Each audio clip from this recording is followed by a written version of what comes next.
we forget how much compounding that real estate and investing can do.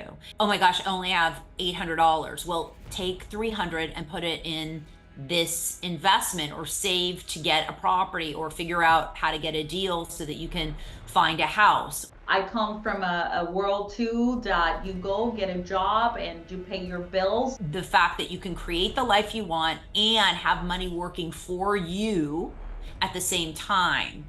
And it can be quite a great dance and it can really grow.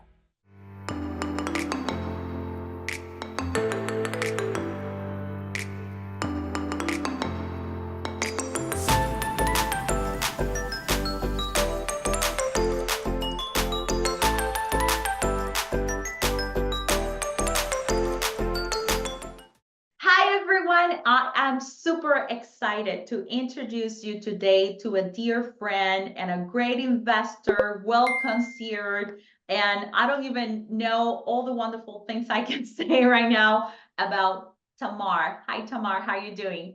Hi, great. Thanks for having me on, Jen. Oh, it's my pleasure. I'm so excited to have you. I just remember the first time we met. I think it was in a real estate event. And suddenly I was planning to move to Austin and I met you. And I remember you talking about deals, you really putting your hands on and building wealth. And that blew my mind. And suddenly we ended up making business together. And I'm like, oh my God, these women is a badass. So Tamar, share a little bit about your story because I think people out there needs to get to know a little bit about you. Thanks. So, actually, when I started out, I knew nothing about wealth. I knew nothing about real estate. I knew nothing about investing.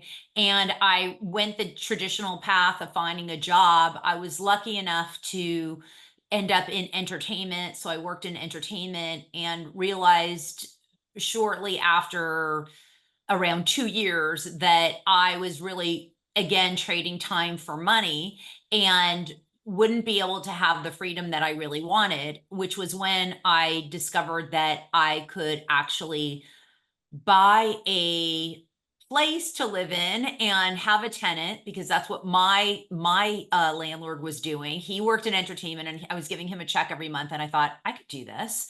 And so I ended up buying my first property and it was a long journey to get to where I'm at today. Just with like with most people, we don't just end up at the end of a race. And I just kept thinking about how I could create the life that I wanted and kept learning more and more about wealth strategies, about tax efficiency, about real estate investing. And then I moved to Austin 4 years ago from California. That was a huge tax savings for me.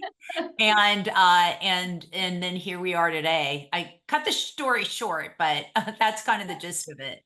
Well, yes, that you did because there's so much more that we can, learn from you. In fact, I'm pretty interested. I'm really curious. You go to the Academy of Art in Rome and you are in communications in art, but then you ended working with numbers, with doing different things in investing, creating wealth. What was that how that inspiration happened, Tamar? Because it's a very different, brain side. Let's call it that way. I always wanted freedom. And so in my mind, that was about creating art. And afterwards, after making art and being a photographer and doing all of those creative creations, I realized that they didn't necessarily bring a lot of money in. And just over time, I always did like math because it's creative. Math is creative and it's fun. And just over time, I just started realizing that I had a stigma around what business people were like, what entrepreneurship was like, what capitalism was like. And so I thought, no, I'm on the artist side. I want to be free. And I didn't realize that there's a lot of freedom inside all of these other arenas. So once I started to swim in the other arenas, I realized that I could play there and prosper. And that was a lot of fun because there were a lot of things that I wanted in my life and they cost money. Yes, that's so true. And I'm so happy that you're sharing that because I think that a lot of people out there get scared of math, right? And math can be fun. It's an art on its own. And something that you mentioned that is pretty interesting for me is the capitalism side, right? You are a survival from you're from the Holocaust, literally. Your family is, and you didn't came from money. Money was very scarce at that time. I come from a world too that you go get a job and you pay your bills. I'm in a blue collar, and all of us find a way to invest in real estate and build wealth. So tell me, how do you think people might be misinterpreting the fact on how you build wealth? How, if you were going to talk to me in my younger age, Jennifer, this is what you are getting wrong about building wealth. What will be that advice? There's a couple things, but one of the key factors is the fact that we forget that when we're young, if we're in our 20s or our 30s, we forget we're going to likely be around for another 50, 60 years these days. And we forget how much compounding that real estate and investing can do. And so, even if, let's say, your heart really is at being an artist, still, if you took some money today and you put it in a tech fund, let's say in Vanguard, even just simple, like not even a real estate, or let's say you bought a property and you rented it out with roommates and you started out that way. That over time, if you buy in an appreciating market or you buy in a stock fund that's eventually going to go up, something like Apple and Microsoft in 30, 40 years, you're going to have accumulated a substantial amount of money. So I think that if you put an investing hat on and just think in terms of not just today and just a scarcity idea that, oh my gosh, I only have $800. Well, take 300 and put it in this investment or save to get a property or figure out how to get a deal so that you can find a house. Or the other thing that I see people doing a lot is they don't make choices that it will allow them for that flexibility. So in other words, let's say I only have a certain amount of money, and this could be at any level. I mean, people are making millions of dollars a year and still feel like they don't have a lot of money. Why? Because they're renting a place in the most expensive city inside the city and paying so much in rent instead of maybe moving a little bit out of the city and buying a place. So there's just certain choices that we make. And when we can start thinking long term in terms of how wealth is grown and start creating that mentality of the fact that you can create the life you want and have money working for you at the same time, and it can be quite a great dance and it can really grow. Yes, yes. I love it. I love it how you lay it out. It's pretty obvious, right? For those who don't have the millionaire mindset, the how the millionaires think. And I know you have written a book that share all of these practical strategies on how you build wealth that give them a lot of insights, Tamar. I think that people can appreciate that you're helping them do that mind shift, right? Of how you can take one choice, one option, and start your path towards building that wealth. So Yeah, I definitely. yeah, and I know that a lot of people make a lot of mistakes in the process, and I also know that you have helped a lot of women too on helping them decide what is the best options for them. So, what will be one advice for women considering to invest, and what would you tell them to start, looking for? Well, if someone's starting out in investing, they should really look for their first property, is what I think. And that's a matter of just finding a place that you can buy that maybe you can live in, or if you have very inexpensive rent in an area you like, then find a rental and just get started. And really buying single family homes, if you buy them right, it's you can definitely make mistakes, although if you make a mistake, it's probably not going to cost you as much as it would cost you if you bought a multi-million dollar place. And And also, chances are you're not going to make a mistake because we know that the value of property goes up over time unless you buy it in an area where no one wants to live and there's no population and then there's no jobs. So then you have to consider the fact that you just need to use basic rules, which mean that if people want to live in a place and there's jobs and there's population, then chances are your property is going to do well. Correct. And I love how you lay it out. It's that first step of starting. There's a lot of organizations there with great education about real estate. And I think that that's what a lot of people wants to know about, right? What is that first step?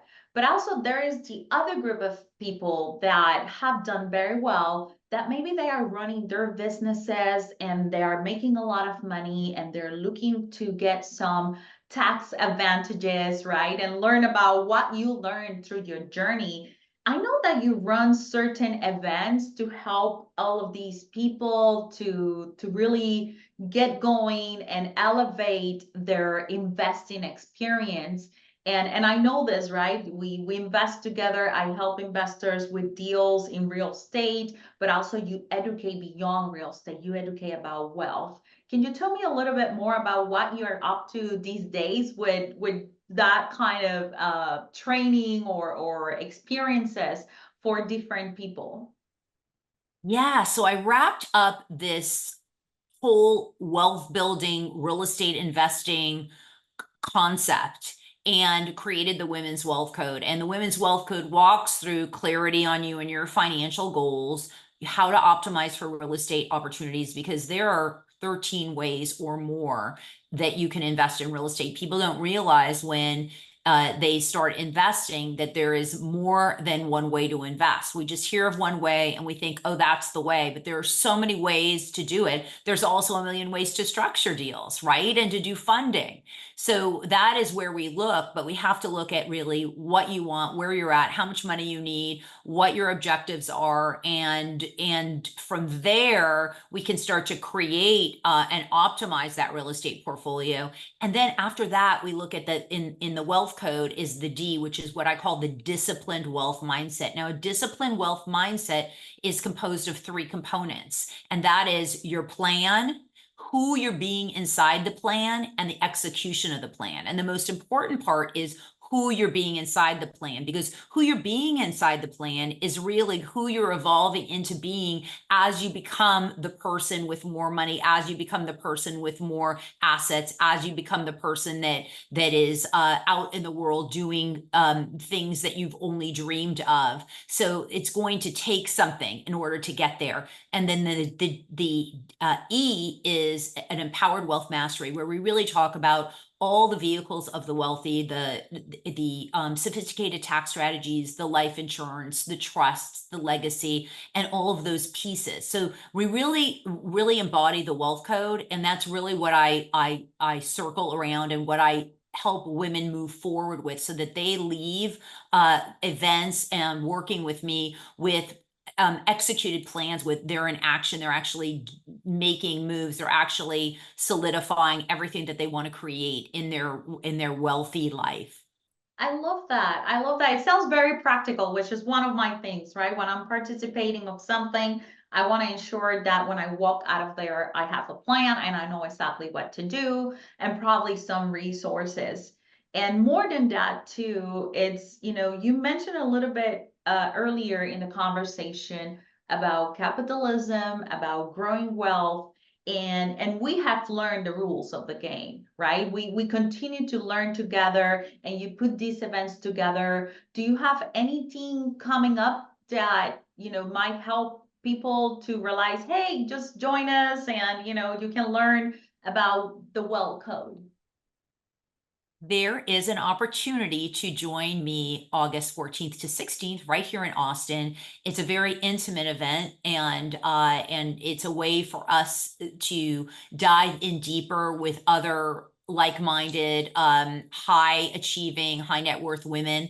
And it is a great opportunity to really get into the wealth code and the whole system of it. So yes, there is an opportunity right coming up right now.